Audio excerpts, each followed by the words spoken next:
asalaamu calaykum waraxmatullaahi wabarakaatu. Soo dhawaada walaalahayga qaaliga ah, asxaabta Fuusiya Secret Recipes. Maanta waxaa idiin sameeyey doolshahan ama keekan. Waxaa la dhahaa red velvet cake. Waa doolsho macaan badan ama doolsho gaduudu, waxaa rabta u baxso. Doolshahan doolshayaasha adduunka zaaid looga jecel yahay uu ka mid yahay, oo nambarada koowaad ku jira. Sameyntiisana waxay u baahan tahay wax yar inaad maaragtay fahantid. insha Allah ila daawada. No oven waaye, wax oven ah ma isticmaalayo, tubo wax lagu sharaxayana ma isticmaalayo. Sidaan u sameeyey ila fiiriya haddii ilaahay idmo insha Allah. Sidaan quruxda badan oo kusoo baxay jileec macaanka isla markii lagu kala baxay. Marka walaalahayga qaaliga ah, waxaan soo qaatay 2 koob oo bur ah, burka caadiga ah aan soo qaatay. Waxaan hadda koobkii koowaad aan ku shubay, koobkii labaadna waan ku soo shubay. Kadibna waxaan ku soo darayaa cacao powder oo ah 1 qaado. Kadibna waxaan ku soo darayaa baking powder oo 1 qaado ah. Waxaan kaloo ku soo daray baking soda oo nus qaado ah, iyo vanilla powder oo iyadana qaado yariis ah, iyo cusbo yariis ah oo aan aad u badnayn. Kadib waa shaqshaqayaa.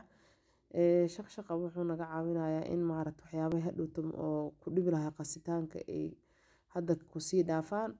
Marka waxaan soo qaatay 4 xabo oo ukun ah, wixii qaleelka meelaha noo dhigay qoyaanka isku darsanaynaa. 4 xabo oo ukun ah ayaa meeshan ku soo riday.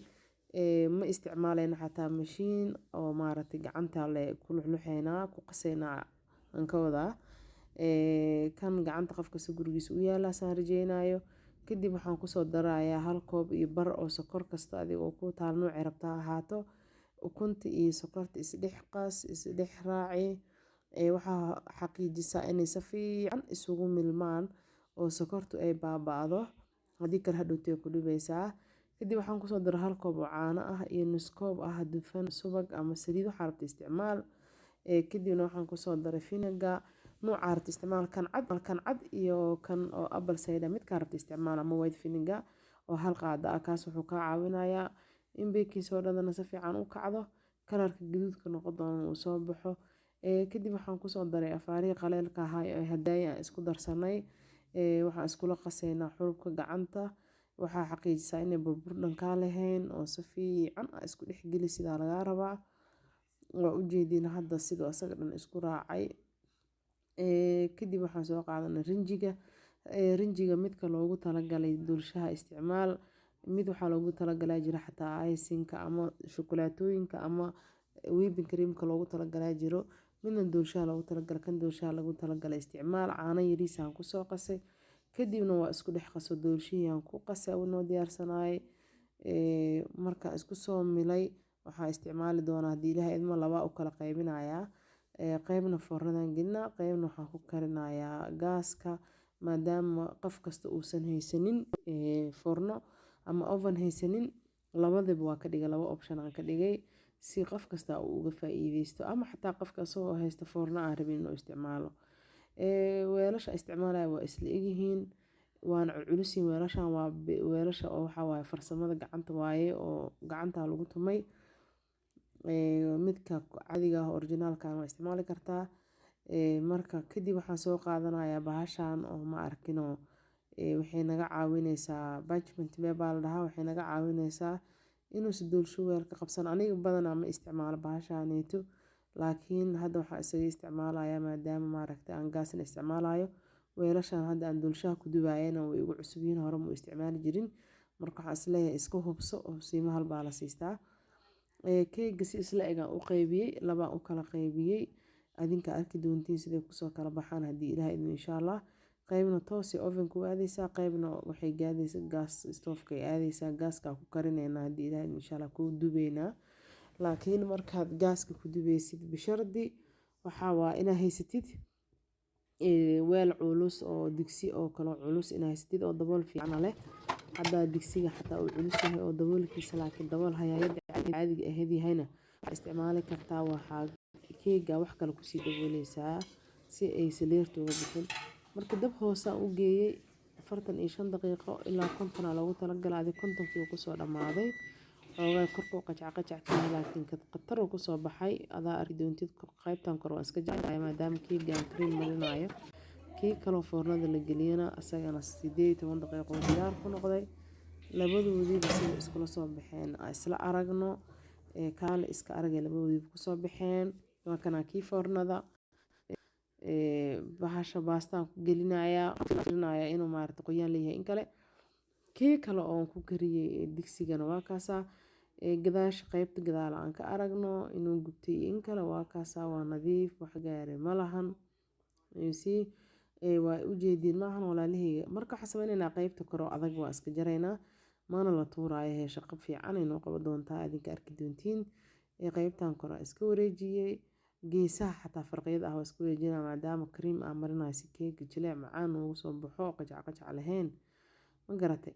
marka kii digsiga aan ku sameeyey qaybtii saayida u fuulay asagana waa kasaa qaybtii koraa iska jarayaa kadibna geesahan ka wareeji doonaa haddii ilaahay insha allah. adiga arki doontidba markii intaasaan geesaha iyo korba uga jirtid aa kareen marisid asaga dhan jileec macaan soft uu kusoo baxaya ila tijaabiya. haddii foorno lagu karinaynin bogaas lagu karnaa wax yariis intaa qasid bal ila tijaabi xataa kalarkan haddaa hadaysan asaga la intaa ka dhaaftid kare wuxuu kugu soo baxaa doorsho shokolaad ah.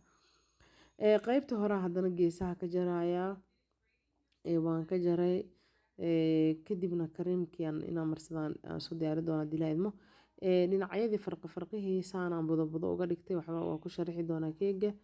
qaybihii maaragtay ahaay oon kor ka jaro madaxa ahayna bahashaan qaybna loofaan ka dhiganayaa haataan ku jartay qaybna waxaan ku jara doonaa xidig haddii ilaahydmo amistaa keegaana dusha uga sharixi doonaa haddii ilaahydmo insha allah. tubo iyo waxaas lama isticmaalaya xataa haddaad haysanin kon oo loofkaan qasam ah inaa loof ka dhigatid waxaa ka dhigan kartaa bahasha birta oo bahasha canjeerada lagu dubo canjeero soomaalida qofkii u taasho ama kan doonadkoo wareegsan qofka u yaalo adi nooca jeceshaa wixii ku yaalo ku jaro ma garatay. qasam ah inaa loof ka dhigatid ama awr wareeg ka dhigatid wixii ku yaalo isticmaal.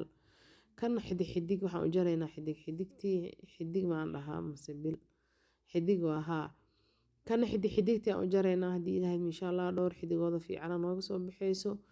kadibna waxaan diyaarsanaynaa kareemkii keega la mari lahaay kareemka waxaan ka sameysanaynaa whipping cream yar oo ii yaalo soo haray oo 2 koob ah ayaa waxaan kusoo darsanaynaa sokorta budada ah oo ah nus koob.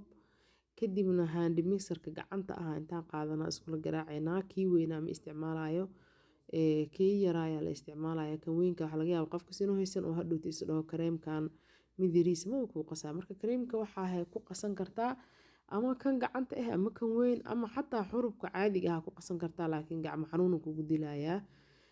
walaalahayga waxaa kaloo sameeyey weelka oo wax ku qasayo iyo macalkan wax qasaayo lugaha wax garaacayo oo maaragta wareeganayo oo iska garaynayo bahasha waxaan sameeyey waan soo qaboojiyey caanahan waan soo qaboojiyey waxay ka caawin inuu kareemka ku adkaado kareem fadhiyo macaan ku noqdo.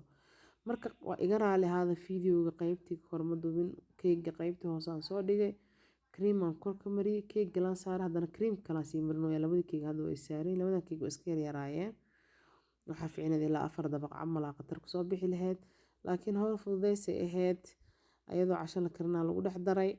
marka iga raali ahaada wixii isdhahdeen hawl fududeysaa meesha ka muuqdo laakiin muhiimadda waxaa waa inaa fikir ka qaadatid oo ila fahantid waxa aan sameynayo.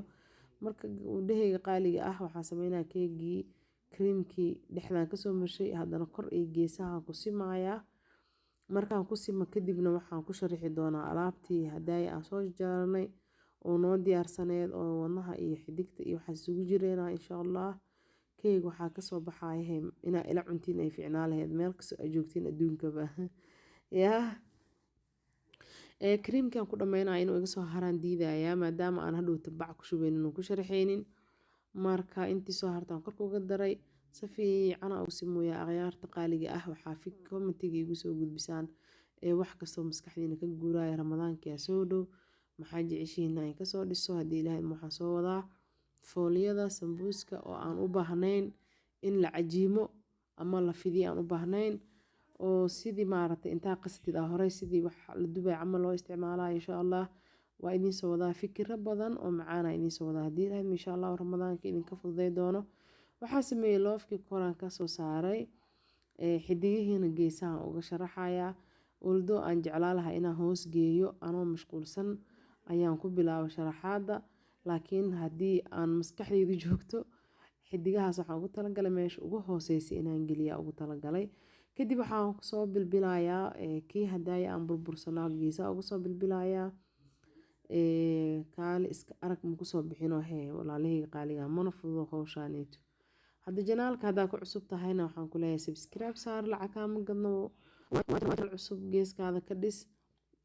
Markaa videoga fiirsida hadduu leeg u qalmana like sii, commentisna nagu sii wixii ah mahad celin ama dhiirigelin ama tala soo jeedin ama su'aalo.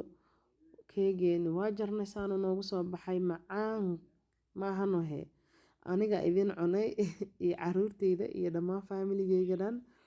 Hadda kaali iska arag walaalahayga qaaliga adinkana waxaan rajeynayaa ilmihiina u sameysan doontaan.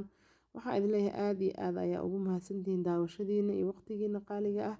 Waxaan kaga tagayaa salaanta islaamka.